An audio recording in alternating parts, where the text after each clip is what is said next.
ដល់ខែទឹកឡើងហើយទឹកឡើងល្អឡើងខាប់ពេញទន្លេហើយឡើងលឿនទៀតទឹកហ្នឹងកាលពីប្រហែលថ្ងៃមុនទៅមើលទឹកនៅដូចបាតទន្លេទឹកនៅតិចមែនតើហើយឡើងថ្លាដល់ពេលមកទឹកអីក្រោយមកទៅមើលភាសាទៀតលេងទឹកឡើងខាប់ទឹកល្អឡើងសខាប់ពេញទន្លេហើយគេថាឡើងលឿនណាឡើងកន្លែងខ្លះទៅឡើង1ម៉ែត្រកន្លែងខ្លះជិត1ម៉ែត្រនៅពេលលេងឡើងយ៉ាងហ្នឹងវិញតន់ដល់ពេញក្បាលទឹកផងពេញក្បាលទឹកទៅដឹងវាឡើងប៉ុណ្ណាហើយបងប្អូនណាទំនេរមកមើលទឹកឡើងមើលទិដ្ឋភាពទឹកវាលហលហេវត្រជាក់ស្រួលនៅកន្លែងហ្នឹង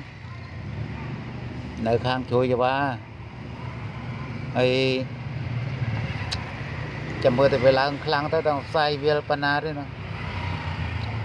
តើទៅស្រុកហ្នឹងនៅស្រុកបានដឹងថាទឹកឡើង